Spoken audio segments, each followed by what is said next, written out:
Well, welcome everyone. We're excited to be here today for our Aha Moments podcast, where we celebrate great teachers and great instruction. And here we go again. We are going to learn a lot today. For those joining us, we're excited to have you. We're going to learn about teaching strategies, and just celebrating all the work we get to do every day to influence the teaching and learning in our classrooms. So this is episode 4 of our new podcast, and we have 2 great teachers with us today. We'll have them introduce themselves in just a moment. I am Dan Evans, and I'm our Chief Academic Officer with the school district. And I am Jolene Jackson, and I am the Director of Professional Development for Pinellas County Schools. Wow, you excited to be here today, Jolene? I am so excited to be here, and so excited that I'm calling this a podcast party. So let's go ahead and get this podcast party started. All right. And we're going to start by having our teachers introduce themselves. And so we'll begin with Pam. Tell us a little bit, tell us your name, where you teach, and how long you've been teaching and what you teach, and we'll get started. Okay. Hi, my name is Pam Himmel. I teach at Carwise Middle School. I teach 8th grade science, and this is my 14th year of teaching. Wow. Well, thank you, Pam, for being here. We're excited to have you down from Carwise today. And who else is with us today? My name is Tarek Mowat. I teach accelerated 6th grade math at Meadow Lawn Middle School. Wow. 2 middle school teachers with us today. I taught high school. I know you taught elementary. So bless you for teaching our middle school kids. That's the first thing we want to make sure that we say. Well, this podcast started because the Teaching and Learning Division, which I oversee, and the Professional Development Division that Jolene oversees, really are getting together to say, what are the key teacher strategies, right? The key teacher moves that we make in our classrooms that maybe have come naturally for you now, that maybe we could give back to teachers who are still learning the craft, right? So this is a give back opportunity, and we're excited to do that. And today's topic for episode number 4 is really talking about how we begin from the teacher, right, having the knowledge and the smarts, which is why you've been hired, and then releasing that learning over to students so they can really master the content. And that's really the power of great teachers. Jolene, what do you think about that? Yeah, I think that's great. And in every episode, we are tying a common thread around teacher efficacy. And really what that means for our listeners out there is that teachers believe in themselves that they have the power to affect student learning, that it isn't their parents that affect student learning, that it isn't class size necessarily that affects student learning, but really you as the teacher, you hold the power to affect student learning. But power isn't really quite the right word, but you have a belief in yourself. But we talk a lot about how confidence isn't just a cologne. And so, we don't go to professional development and professional learning opportunities and say affirmations like, I am a great teacher, or my students will learn, or, just that isn't really how teachers develop their confidence in their craft. Really how they develop their confidence in their craft is by learning high leverage strategies. And we'll talk a little bit more about that today, that we reliably know that affects student learning, and that really gets those learning gains that we're looking for in that student understanding. And so that's what's really going to get us started today, is this idea that hopefully you're aware of it. You may not be aware of it. We'll try to unpack that today. What are the key moves you're making in your classrooms to turn that learning and the mastery of content over to students? And so that's where we're going to begin today. So let's ask you, Pam, to start. When we think a little bit about releasing learning over to students, from you over to the students, what comes to mind, and what do you do in your classroom to make that happen? Okay, so one of the things I've noticed in the last couple of years is, since we've done the COVID years, is that students are a little hesitant to take risks, to try something they're really somewhat afraid to make mistakes. We have to reteach them how to be independent, because I think some of them lost that ability during that time. So for me, I try, anytime I'm teaching a new strategy that I'm doing, if we're getting into content that I know is a little bit more complicated, I try and show them what I'm expecting them to do. I kind of talk aloud and do a little bit of speaking about what I'm thinking, so I can try and raise their ability to do a little metacognitive thinking when they're going through things. I let them try it out. I let them chat peer to peer to see whether or not they're on the same page. I recheck in with them. And then hopefully they've got a little bit more confidence to go ahead and try it on their own. Wow. During this podcast, we talk about mind-blown moments. Usually come later in the podcast. I'm already mind-blown right now. I'm mind-blown by Pam's answer and that she can do that in 8th grade science with middle school kids. What were you going to say, Julie? Well, yeah, I mean, mind blown just hearing how you started out with the metacognition. And so for our listeners out there, what you're talking about, that metacognition, is really you showing your thinking, modeling for your students, and you're modeling your own productive struggle. Like, oh, is it this? Maybe it's this. And you're modeling the thinking that goes through there. It's both providing a model of what the expectation for the learning is, but it's also providing a model for how they are to think through this process before you turn it over to them. Right. Answers don't come automatically, and they have to learn that they don't have to immediately do it 100% perfect, that they can take steps to get there. Wow. I love that. What do you think about that, Tarek? I'm actually coming from the elementary environment mostly, and now this is my first year in middle school. So a lot of what I've learned at first was for modeling is direct modeling. And I'm in front of the board majority of the time. And if I'm writing an essay to them, I'm typing it up on the screen, showing them how to write it and doing it very directly. And what I've done more in middle school now is I might model for 5 minutes how to do a problem, how to do a concept, and then I'll back up. This is not my space anymore. This is your guys' space to try and figure out this problem. And so I'm just here to help, but that problem is all yours. And so that really, they get excited for that now. And they're like, I want to go up to the board. I want to show you that I can do it. Or if someone's confused, they want to go up to the board because they want the help from other students. And so it's a lot more student input in that way. Mm-hmm. So I'm hearing that you're being more of the guide on the side, whereas previous more what we sometimes call the sage on the stage. Yeah. But I don't want to. You talked a little bit about explicit teaching and modeling, which is really, really important. Mm-hmm. But then as what you're speaking about is the stage of learner development, that you recognize that middle schoolers should have a little more independence, and you do short bits of modeling and are providing that correct productive struggle. Before we got started, and because I want our teachers to have tangible strategies that is while they're listening to this podcast, to go out and implement. I want them being able to have more freedom to use some of our district resources that we provide. Right before we got started, you were talking about Nearpod and how you use that as a tool for modeling, how you use that for the guided practice piece and for students working together and collaborating and for you being able to see the work. Can you tell us a little bit more about that? Of course. So what I've begun doing, what I've always done is I have either my iPad or I have my laptop. I'll take it to the back of the room. I'll project wirelessly and I'll have the problem up there. I'll freeze the screen and the problem's up there for all the students to do. And the students are, again, talking about it, trying to solve it themselves. Meanwhile, I'm in the back of the room just monitoring them. I'm looking on the screen, scrolling, seeing who's done it, what are they thinking. And so my thing isn't really their behavior per se. My thing is more who's getting it, who's understanding it, and who is completely lost. And so I can kind of focus on that. I love it. Right there, I'm thinking formative assessment. In the moment, timely, you are able to just scroll right through there and see how your students are doing in the moment so that you can start providing feedback or seeing which kids are getting it, struggling, and start forming those teams. Yeah, I thought you were going to say mind blown again. We can't be mind blown twice this early in the podcast, but yes, you're right. And I also think the technology here as a tool to really release learning to students and letting them struggle a little bit. We've heard both of you say that. One of the terms I think we'll come back to in a minute when we get to the research part of this is productive struggle. Mm-hmm. And that's where Pam was taking us and where you took us.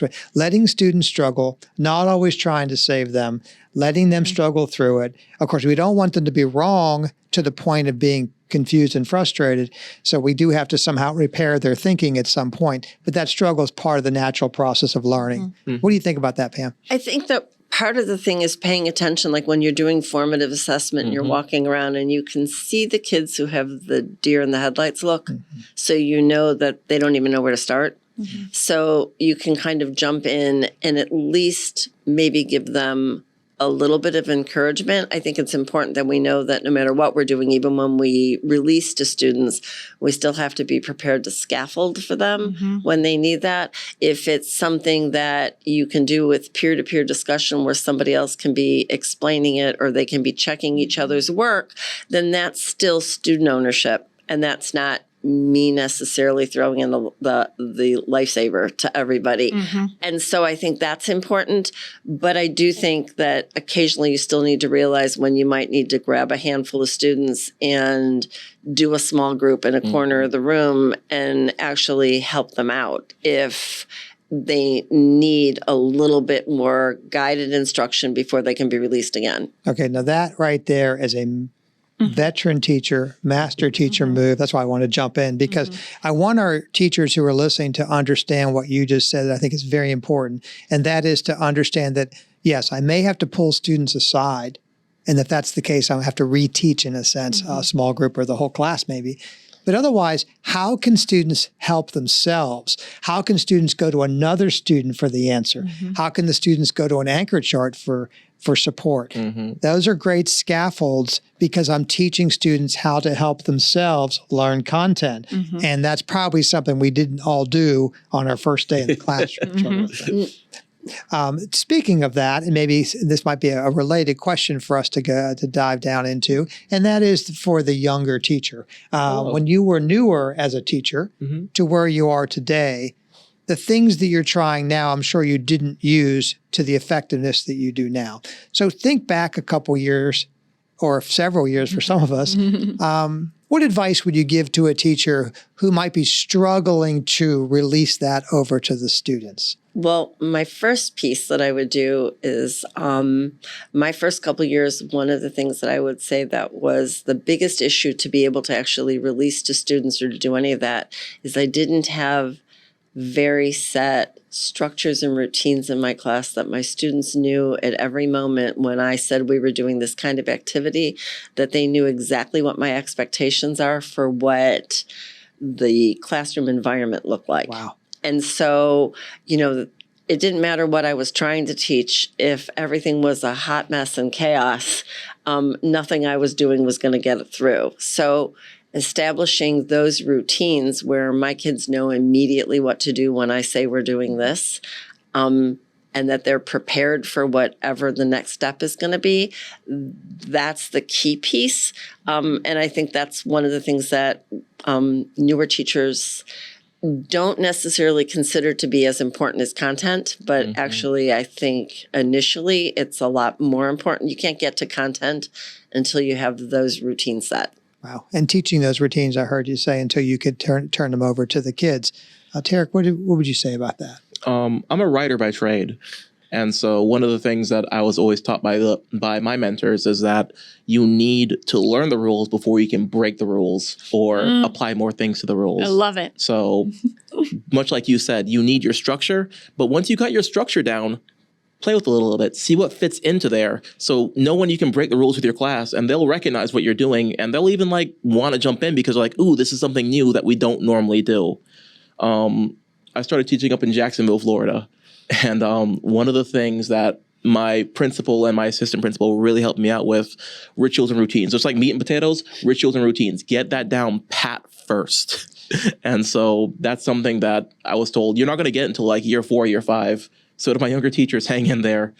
This is only year 5 for me, but once you get it down, you can have fun with it, and your students will respond in kind. That's it. That's great, great, great. Any thoughts, Jolene, to what you're hearing as far as the maybe connections to what we know to be true in research and what we know to be true in best practice?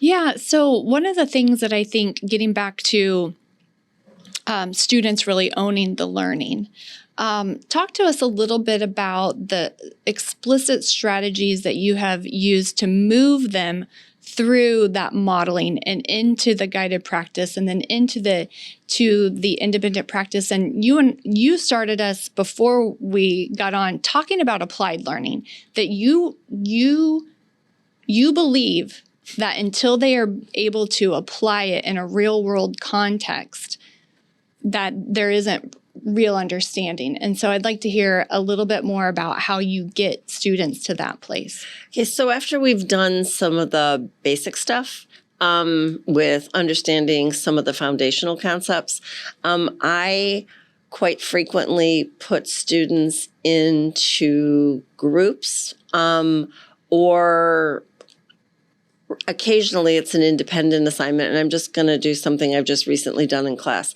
When we finished learning all the concepts for thermal energy, my students were given the problem to defend the three bears because Mama Bear's bowl breaks the rules of thermodynamics. So they had to prove that Mama Bear's bowl could be colder even though it had more volume than Baby Bear's. So they had to write, design, come up with and test their own lab and do their inquiry. They had to take all those pieces and put it together for me in a mini poster presentation that the group just created together.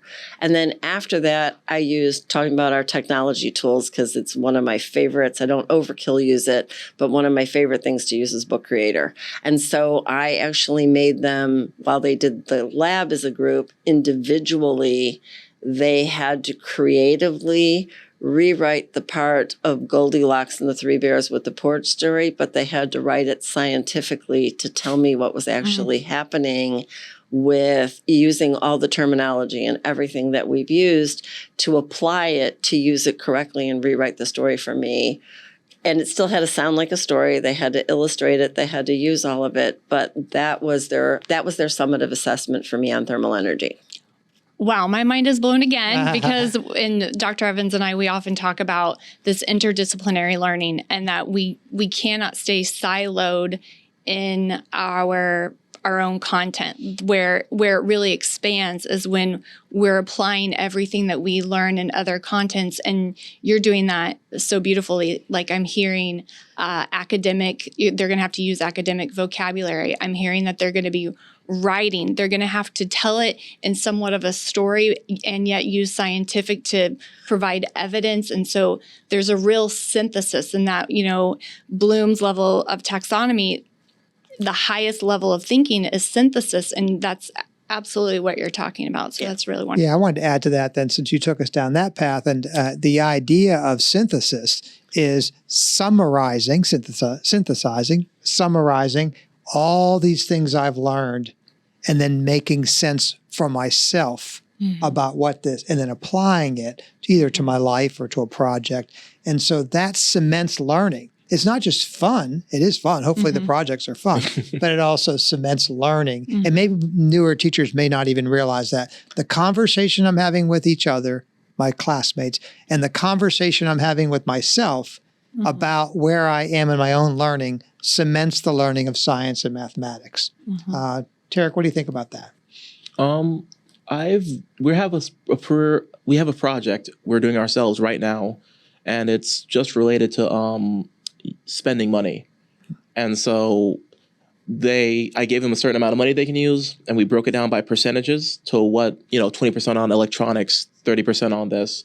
And I put them in partners and just to kind of see what they would want to spend on. And just seeing them kind of collaborate and just being like, all right, we need to spend every penny here, but we need to account for tax, but we need to account for this, but, all right, this is $700 right here. But if I go on another website, and just kind of seeing them use mathematical concepts towards actual real world things has really helped them going forward. The whole notion of productive struggle, the idea that students should be asked to struggle. And then the other thing we're hearing is never underestimate what students what they have the capacity to learn if we just turn the learning over to them. I wanted to turn things over to the research a minute and Hattie's effect sizes. Jolene, can you talk a little bit about how we use Hattie and other researchers to kind of just affirm that what we're doing is a best practice? Yeah, absolutely. So Hattie is one of the researchers that we talk about on this podcast. And so we want to be, you're talking, these things from experience. Like you see the aha moments and the light bulbs coming off in the classrooms with your students. But really, that's great. And there's research that backs that what you're talking about is really important. And so setting those student expectations and modeling systems, routines, unpacking the learning target, what you talked about, modeling for them, thinking aloud, really making sure that the students have clarity. That has a effect size of 1.44, which for our listeners, what that means is anything above a 0.4 is a strategy worth implementing. And it's on a scale between, actually, we have strategies in education, believe it or not, that have a negative effect size. And so Hattie has a scale that starts, I believe, at negative 0.2. And then the scale goes all the way to 1.62. So that is the highest effect size. So what you're talking about, like that modeling, that gradual release, productive struggle, metacognition, those all have really high effect size that the research says if we reliably use them in our classrooms, students are really going to learn and understand. Yeah, and that's why we always go back to the research, because I think a couple of things, and it matters to the folks who listen to our podcast as teachers. One is we trust the research, assuming it's good, sound research on our best practices, but also we trust our experience. So I think in this podcast, we try to bring together the research and the experience of our practitioners like yourselves to say, yes, not only do I know the research, but I've tried that and I know it to work. And that's when we know it really works. Then it becomes a real best practice. One of the things that's unique about that, before we leave the research side of this, is the theme that you mentioned early in the podcast today about teacher efficacy. Teacher efficacy is literally the most high-yield, researched, evidence-based thing that's bringing return on student learning. And you've explained what that is, and that is the teacher's skill set, the teacher's belief that I got this. The things I'm doing, the levers I'm pulling are making a difference for the learning in my room. I'm not just guessing. I'm not winging it. Learning isn't lucky. But another high-yield return is students' expectations of themselves. In Hattie's work and the other researchers, its effect size is 1.4 something. It's a very, very high effect size. And it just means this: I believe that I'm going to learn this material. I believe I am learning. I believe I am smart. And that comes with perfect practice, getting things right. But once kids gain that self-efficacy and self-confidence, then get out of their way. And so that's a good place for us to maybe have you as we get near the end of this episode to talk a little bit about what you think about building their confidence in the classroom through the actions you're taking. What do you think about that? Okay, so I think a lot of times kids get in their own way. They put up their own hurdles to jump over because they're just kind of carrying baggage from whatever they might have heard in earlier years. And I always let them know at the beginning of the year that I never talk to teachers that they've had before. I never look at their past records when I wind up having them. When we get in later, I'll start to look at some of their previous test scores, but I don't do that at the beginning because I want to establish my own perceptions of where we are. So I let them know that they actually really have a clean spot to sit with. And my kids who perhaps maybe aren't at the level that I think they can be, I pull them aside and we have individual conversations. And that might be where I look at data from things that are coming from the district and talking to them and asking them what they think is happening. Because I don't want to tell them what's happening. I ask them, so what do you think's going on? Because I want them to actually start to do that. I want them to start to think about goals that they want to set. Because I think that actually we have to change their mindset. And a lot of them have that, by 8th grade, a lot of them have that very baked in as to what they think they're capable of. Pam has been consistent. I can see it in her teaching strategies and in her philosophies about releasing things over to students and bringing them along to a point where they believe in themselves. We keep hearing that in your voice and in your strategies, and we thank you for your contributions today. Thank you. Tarek, what do you think about it when we say helping students gain confidence that they can do it? What comes to mind? First of all, I love what she said earlier where it says students build their own barriers. And I think it's important to realize we want to take a sledgehammer to it for them, but we can't. We have to hand it to them and said, this is for you to knock down. And I like that. Yeah. What I've realized myself is that a lot of kids they'll hear that from other teachers and they'll actively complain about other teachers. I'm not saying any teacher is bad or anything like that, but students will, of course, everyone's different. And so not every strategy will work on every student. Some students will respond negatively or they've had bad strategies applied to them and they'll tell me about them. This teacher did this. And I'm like, that's not this classroom. And just establishing that safe space, that safe space with them is so important to build their confidence up. And I've seen students that scared to go up to the board, scared to even say it, raise their hand for an answer. And now they're like, no, let me go up to the board because I don't know it. And I know that the rest of my classmates have my back. Mm-hmm. And it's just amazing to see every time. The capacity of young persons in the hands of great teachers is really limitless. We typically close our podcast with a quote. Did you want to pose a quote today for our guests to consider? Yeah, let's go ahead and do that. So the quote that we would like to hear your final thoughts on is, learning is more than absorbing facts. It is acquiring understanding. Good. Well, what I take from that is learning is like a puzzle. And if it's just a fact, then you give me a puzzle, I can put the piece exactly where it needs to be to finish the puzzle. But if I understand it, someone can just dump a puzzle in front of me and I just know this is the puzzle and I can know like where to do the outline, you do the edge pieces. Oh, I know where to put the colors in. I can kind of put this together myself.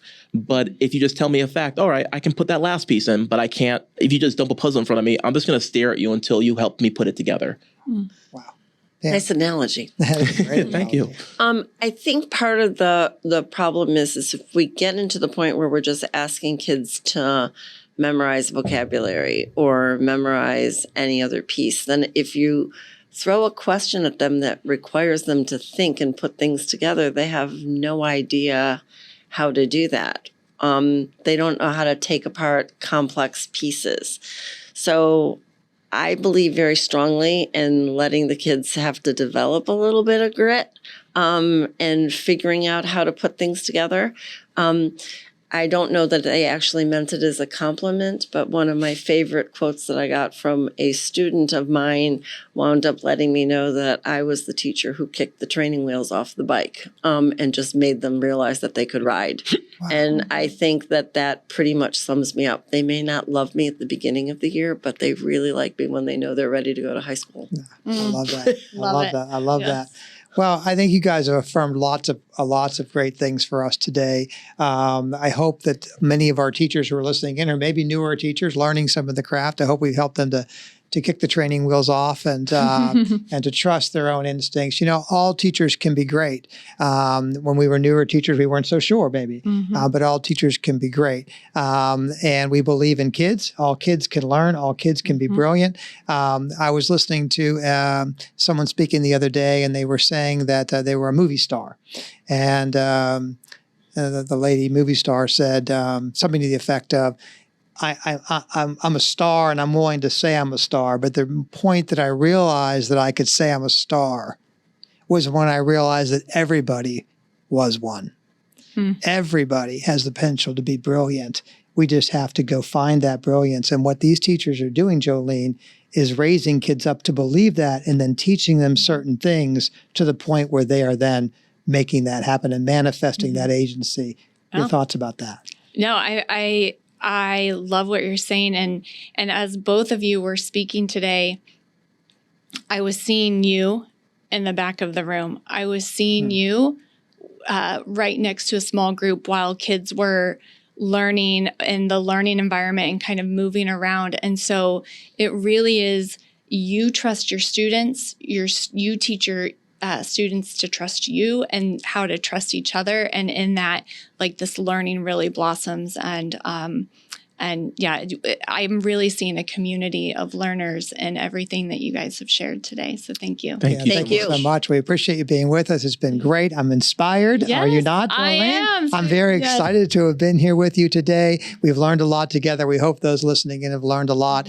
And Yeah. We hope people join us next time. Join us next time for more aha moments. Thank you. Thank you for being here today. Yes. Thank you so much. Thank you. Thank you, Jody. Yeah. Appreciate it. We had fun, guys. Thank you. Thank you.